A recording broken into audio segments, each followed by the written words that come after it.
శ్రీమాత్రే నమః.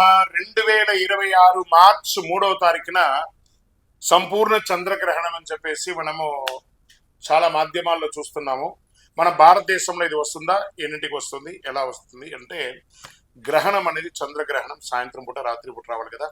చంద్రుడు పాశ్చికంగా అంటే విదేశాల్లో జరుగుతుంది కాబట్టి మనకు పాశ్చికంగా మాధ్యానిక సమయంలో సూర్యుడితో సూర్య రశ్మిలో ఉన్నప్పుడు వస్తుందన్నమాట. మార్చి 3వ తారీఖున హోలీ పండగ ఆ రోజు మంగళవారము సంపూర్ణ చంద్రగ్రహణంగా చెప్పబడింది.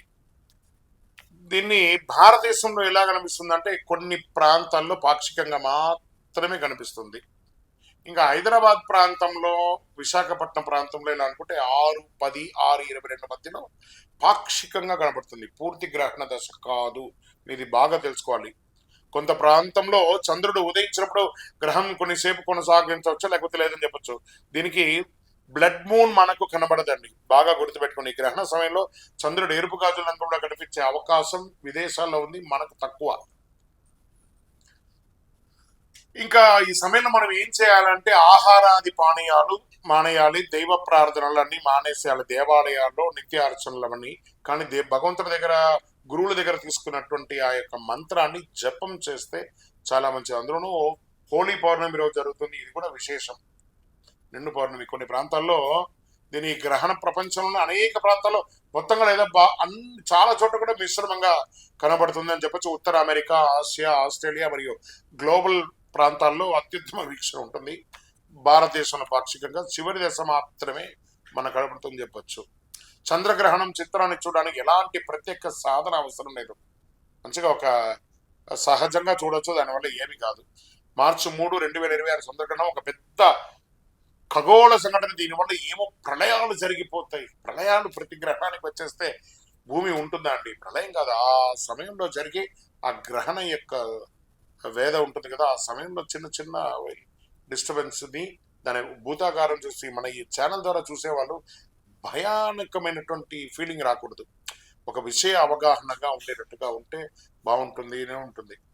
సో దేశ స్థాయిలో ఎలా ఉంటుంది ఈ యొక్క గ్రహణం అంటే జలతత్వ ప్రభావం ఉంటుంది.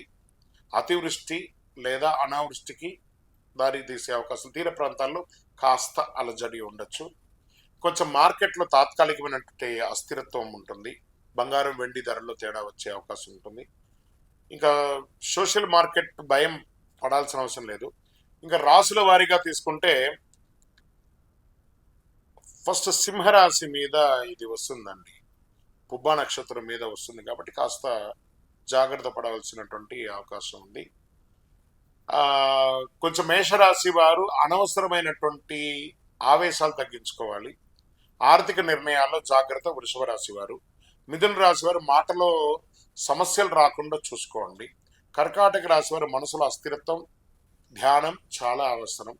సింహరాశి వారికి అహంకారాన్ని తగ్గించుకోండి. కన్యా రాశి వారు సంబంధాల్లో అపార్థాలు వచ్చే అవకాశాలు ఉన్నాయి. తులారాశి వారు ఆరోగ్యంపై శ్రద్ధ. ఇవన్నీ కూడా బాగా గుర్తుపెట్టుకోండి. ఒక 30 రోజులే ఉంటుంది దీని ఫలితం, ఎక్కువ ఊహించుకోకండి. వృశ్చిక రాశి రహస్యాలు బయటపడే సూచనలు ఉన్నాయి. ధనుసు రాశి కుటుంబంలో చిన్న కలహాలు వచ్చే అవకాశం ఉన్నాయి. మకరం ఉద్యోగ ఒత్తిడి. కుంభంలో ఆర్థిక లెక్కలు చెక్ చేయాలి. మీనం భావోద్వేగంతో నిర్ణయాలు ఉంటాయి. అన్ని రాశుల వారికి ఇట్లా కలగూర గంపగా మిశ్రమైనటువంటి ఫలితాన్ని ఇస్తుంది. ఈ సమయంలో మనం ఏం పరిహారం చేసుకుంటే బాగుంటుంది?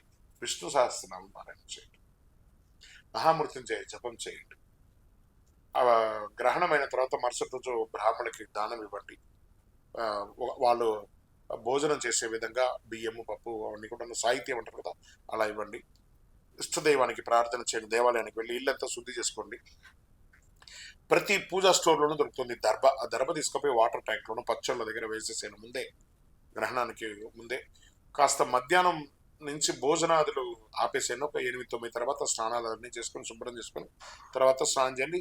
ఇంకా ఉపనయనాది సంస్కారాలు అన్ని కూడా యజ్ఞం జంజోబ్ మార్చుకునే వాళ్ళంతా నెక్స్ట్ డే మార్చేసుకొని చేసేసుకోవచ్చు.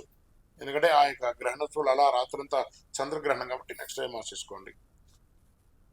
ఇంకా దీని గురించి భయపడాల్సిన అవసరం లేదండి. గ్రహణం గర్భిణీ స్త్రీలు బయటికి రావాలా, రాకూడదా, ఇంకొకటి అంటే అలజడి ఉంది కాబట్టి తెలుసు కదా గ్రహణం, కాస్త కేర్ తీసుకోండి. మీ కాబోయే వంశోద్ధారకులలో అలా గర్భంలో ఉంది కాబట్టి కాస్త జాగ్రత్తగా చూసుకోవడంలో తప్పు లేదు. ఆ, కొంతమంది దాన్ని వాదిస్తారు, ఏమవుతుంది, మేము ఇట్లా చేస్తాం అట్లా చేస్తాం అంటే దానికి నా దగ్గర ఆన్సర్ లేదు. పెద్ద పెద్ద దేవాలయాన్ని ఆ రోజు ఆ, ధూపదీప నైవేద్యాలు ఆపేస్తున్నారు కదా ఆ గ్రహణ సమయంలో. సో మనం దానికి నానుడిగానే ఉన్నాం, మనం దాన్ని ఫాలో అవుతున్నాం కాబట్టి ఈ సంవత్సరంలో వచ్చే మొట్టమొదటి పెద్ద చంద్రగ్రహణం ఇది. ఈ రాసుల అందరూ కూడా ప్రతిరోజు మరుసటి రోజు వెళ్ళి చక్కగా దేవాలయంలో దర్శనం చేసుకోండి, భయపడకండి, జిజ్ఞానంతో ఆలోచనాపూర్వకంగా చూడండి. టీవీలో కూడా లైవ్ వస్తుంటుంది, దాన్ని కూడా చూడండి. విజయవస్తు.